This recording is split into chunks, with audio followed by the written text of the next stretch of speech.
Chrissy Wozniak. My guest today is the founder of TECC Agriculture, which is an agriculture services and technology company based in Northeastern Ontario. They help farmers manage uncertainty and stress by remotely monitoring their field crops and connecting them with timely agronomic advice using ag tech and dirt bikes. From New Liskeard, Ontario, Canada, I would like to welcome Ben Schapelhouman. Welcome, Ben, and how are you today? Chrissy, I'm doing fine. Happy to be here. Awesome. Yeah. So, can you tell me a bit about your background and how you got into a career in ag in the first place? Oh, I was born into ag. I grew up in a dairy farm and always sort of done it. I think it's a genetic defect. It's also addictive. You know, you can't get away from it. But done this always.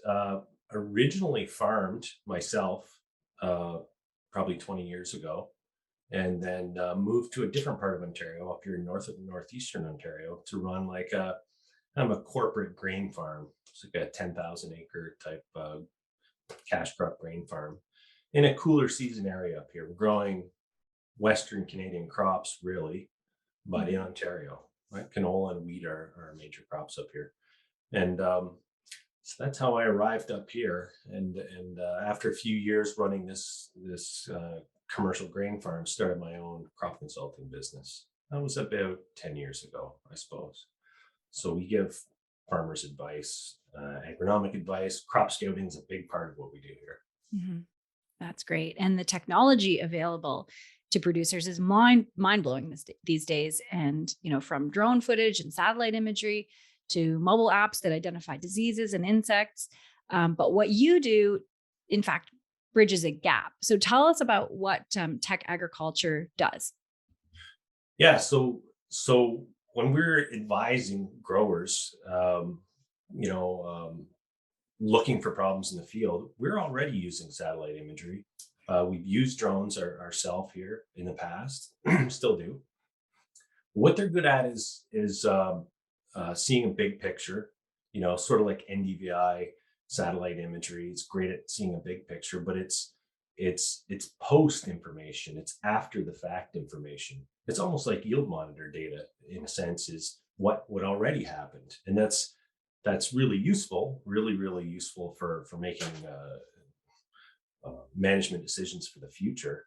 But um, we're trying to make decisions immediately that have an impact now that aren't too late. So um, in the field, crop scouting is what's going to happen. What do we see developing? That's what's really important. And so we're trying to bridge that gap between satellite imagery, aerial photos, and something you would see down your hands and knees. And so that's what we're um, experimented with and worked with in the field locally last year, and are expanding out this year, which is in the field imagery, high zoom imagery, sort of like Google Street View, but higher definition, higher zoom. So something you would see from your hands and knees. Is that a flea beetle? Good. What type of flea beetle is it? That's what we're trying to be able to see with this imagery, and so far so good. So it is like drones, but it's very close to the ground, and sometimes even in the ground. We're digging around, and there's imagery from what's below the surface too, right? And that's just something we've not successfully been able to do from way up high in the air. Wow. So how does it work? So it's is it a camera on a helmet or what? How does it work? It's a bunch of cameras on sensors on electric dirt bikes, and so we're trying to get imagery. We're really trying to put the agronomist or the grower in the field, right? So it's about productivity, it's about record keeping, but we're trying to put the grower in the field, or put me in the field, even, right? And Mhm. so we've got some imagery that is, you know, taking a look, a broader picture from ground level, looking out, seeing, okay, is the crop lodged? Is it generally looking good? What, general imagery. And then there's sort of outriggers on the bike looking down at plant populations. And this is from about 3 feet away. So we're looking down and looking into the crop very, very closely. Right. Yeah. So why not just use UAVs? Yeah. Like I said, they're great at the big picture, Mhm. but there's some limitations with them, and one of them is actually prop wash or down wash. If the drone gets very close to the crop, it's disturbing blowing the leaves around, scaring off insects and so on. So that's an issue. Um, and then just to get a good enough camera with good enough lens is heavy and expensive, and so that's an issue. Licensing and regulations are yet another issue. Whereas with the dirt bikes, we can send summer students into the field, and they seem to really enjoy it. We send summer students into the field. They're light. These are much lighter than gas bikes, and so those are kind of the reasons. And like I said too, sometimes we need to get into the soil, right? Like what's Mhm. happening below. The crop's not emerging. Why, right? And so even imagery of that's helpful. That drones just can't do. It's the boots on the ground effect. Right. Yeah. And like you just said, you use electric bikes, not gas bikes. And I guess that would be quieter too. Yeah, quieter. There's a whole host of reasons actually that they weigh half as much as a gas bike. Easy to operate. Mhm. Sort of a combination of an electric or of a dirt bike, a mountain bike, and a scooter. These things we were Oh, actually wow. standing up on them, and we're driving down the sprayer tracks, right, or between the rows, and so we can go a lot later in the season as long as there's sprayer tracks in the field. We're good to go, and in most parts, at least regionally here, almost all fields are sprayed with fungicide and so on in season. So we've got tracks to run down all season long. Right. That's great. So typically, how often are growers or agronomists really in the field crop scouting? That really in the field, Chrissy, I don't know. They're by the field lots. Mhm. They're in the field with sprayer, right? Yeah. If the grower themselves or someone that has got lots of experience is in the sprayer, they're scouting from the sprayer, and that's actually really good scouting. It's just that it's a little it's the same thing. It's after the fact, and it's a little Yeah. too far away from the crop. It's not down your hands and knees, and you can see that there's something going on, but not sure quite what it is until you get down there and look at it. So I think there's lots of that going on, but especially in Western Canada, or locally here where farms are 10,000 acres or larger sometimes, that's a lot of ground to cover, right? If they're 100-acre fields, Mhm. 100 of them. You're in 100 fields every week, like in detail. That's hard to Yeah, do. It is for hard to do. sure. Yeah. Driving around the edges just doesn't cut it anymore. Right. It's a start, but getting in the field, like we're basically on a grid basis, right? So when we're out there with the bikes, we break the field into grids and revisit those grid points, and so it's a lot more representative, sort of like grid soil sampling in a sense, I guess, right? And you've got imagery from each of those spots, and you can just click in and look at, pick an image of the field, click into it, and have a look around. It could be from a week ago, 2 weeks ago, a year ago, right? And whatever. And so you're able to cover just more of the field, get a better feel for what's in the corner, not just Mhm. the edge, sort of thing. Yeah. Yeah. And so does the software integrate with common software that's already been being used by farmers? Yeah, we're working on it. Right now, we've got an integration with Farm QA out of Fargo, North Dakota. We are working on one, and we'll have it ready for the spring for Ag World, which is Mhm. owned by Simios out of British Columbia now. Um, we start with those actually because we use them Mhm. here. Those are two programs we use. Um, there's another one, Crop Scouter, out of Saskatchewan that we're trying to get integrated with, Mhm. and lots more. But I really want to hear from input suppliers or growers, anyone that would be interested in this, and find out what they want to integrate with. Right? What are they already using? Where do they want to see their images or link through to them? Because we're not trying to get anyone to download a new app. I know how frustrating that is Mhm. sometimes. And so if they're already using something, we'd rather just integrate with those. Yeah, that's really useful, especially with data overload these days. You don't want to be checking in 10 different places to try to make it one decision. Yeah, I don't know. Yeah.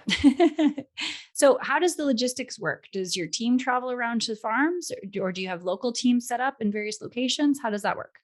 Yeah, right now we're strictly regional, so we're Mhm. just in Northeastern Ontario here this spring. Would like to get into some Southern Ontario this summer, and also get into at least one part of Western Canada and just learn a little bit and see how it would work out there. But it's our own teams. They're summer students or interns, right? Mhm.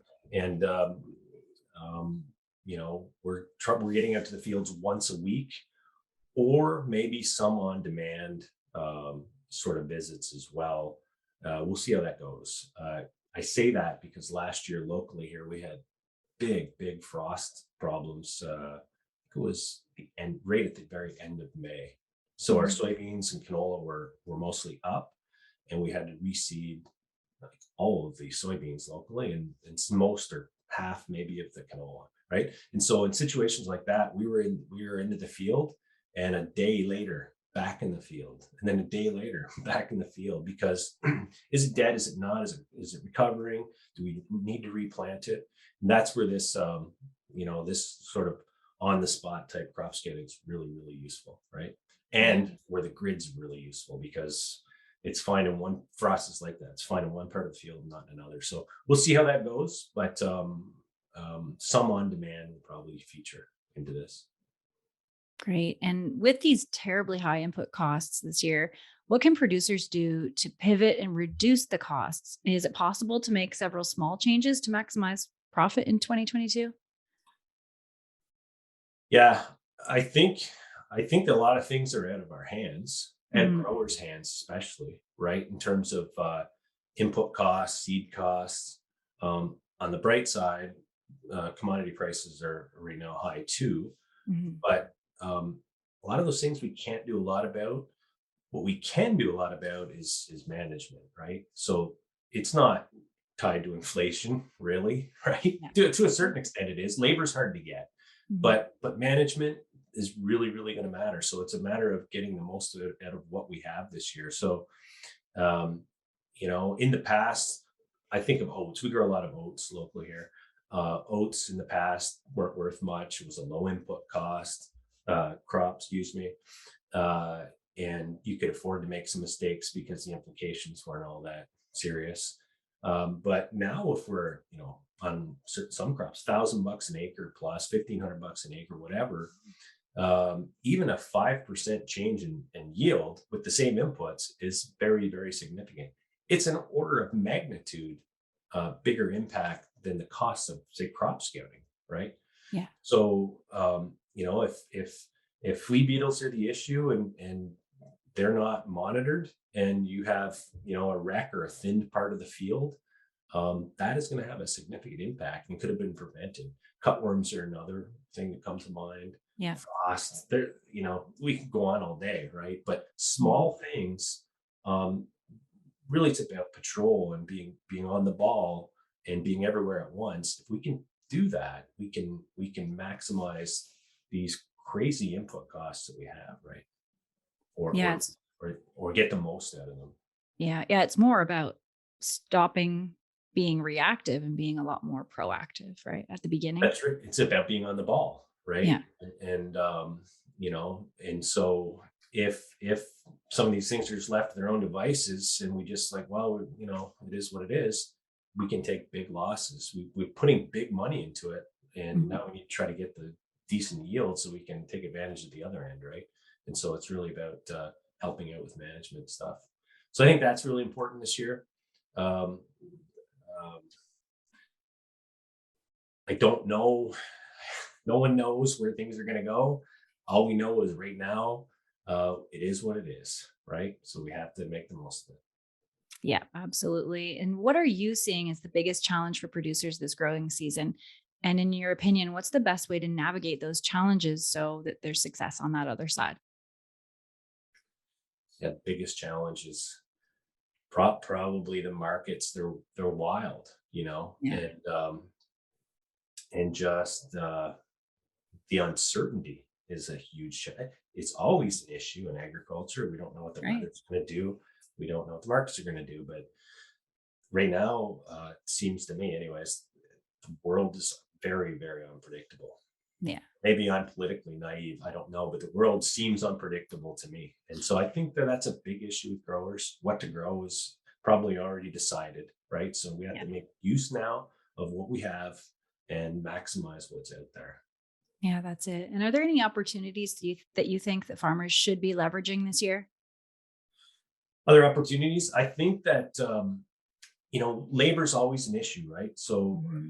it's always in short supply. I think that if there's a way to kind of leverage the rest of the industry for advice and this sort of thing, so if they have agronomists that they can work with, and they might be sales agronomists, they might be private agronomists, they might be their own employees that they can get out there, but anybody they can use to leverage and give useful and timely information is really going to help, right? And so Mhm. that's kind of where we're driving as well here is, if you think about it, crop consulting or agronomy at least that we're working with growers, it's all about trust, really. It's a trust business, Yeah. right? And so I'm not going to give advice to a grower in Western Canada or in Southern Ontario, way outside of my region here locally, or maybe in the US somewhere.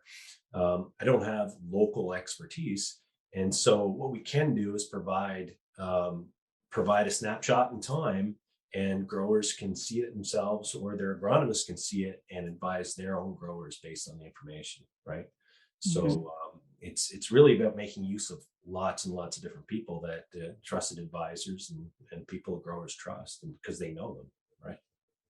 Yeah, those are really great points.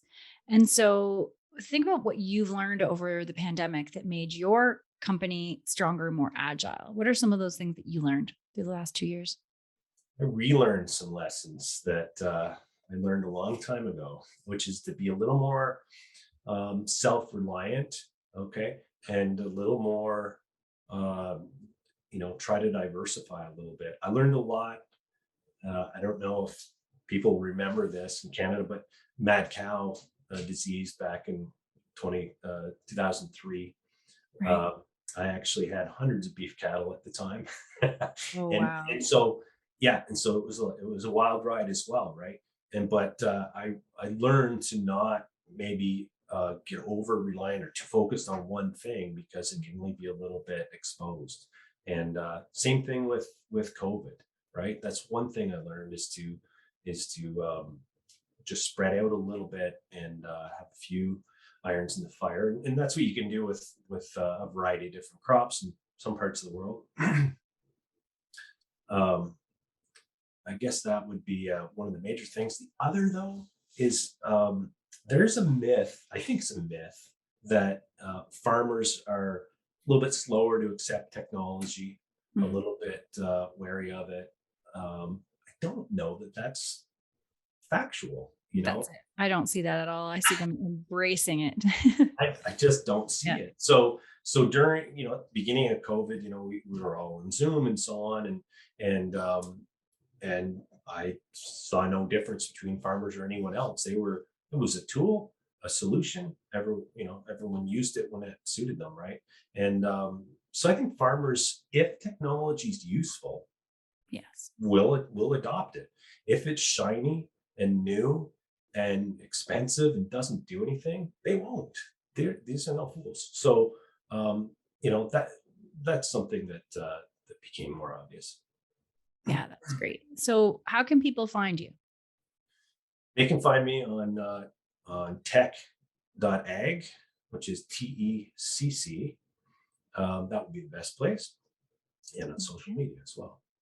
That's very good. And are you looking to add dealerships or companies uh, who can offer your service? Is that something that you're looking for too? Yeah, I think we'll do that mostly through partnerships with crop input suppliers. As Nice. yeah, as we roll out here, they're trying to provide a service or some value add to their growers. We Mhm. will probably provide this service through input suppliers, um, or large farms. We'll see how that goes. Like I said, we're Yeah. in Northeastern Ontario this year, and getting into a couple pilot markets to see how things go. But that's our expectation. Right. And that's smart too. Those are the guys that know. know best what needs to happen when they see the data. So that completely makes It's a sense. bit of trust too, right? Yeah. So Mhm. growers know who they've worked with before in the past, and they'll take advice from these guys because it's worked for them well. And so that's what we're going to work with too. Mhm. That's great. And so one last question for you. What are you most passionate about and why do you personally serve the ag industry? Those are two questions, Chrissy. That's going Mhm. to cost extra. Um, I mean, I just love the outdoors, right? I love working in agriculture. I miss the days actually, um, when it was open station tractors. You could smell the soil, kind of thing, right? When you're working it up, I love springtime, and I love, probably because it's winter right now, but I love the smell of the ground. And so I do love working in agriculture. I love to create, and if you think about it, agriculture is a creative industry. We're all creating something. We're growing something from nothing, right? Mhm. Um, like I just love that. And what was the second question? And why do you personally serve the industry? Yeah, I think that I think there's lots of things we could be spending our time on that Mhm. have maybe less impact, and I just want to work on something impactful, right? And Mhm. something that something peaceful and something impactful. I think this is it. Yeah. Yeah. Nothing more honorable than feeding the world, right? Well, Having there a might little be, piece of it. but yeah, but this does it for me. So Yeah. Well, that's good. Well, thank you so much for joining me today. And it was a great conversation. And thanks to everybody who's watching or listening. If you want to learn more, the links will be provided in the show notes. And don't forget to subscribe to North American Ag Spotlight on YouTube, Rumble, or AgFuse channels. And the podcast is available on Spotify, Apple, Stitcher, Amazon, or wherever you listen to podcasts. And have a great day. thanks, Chrissy.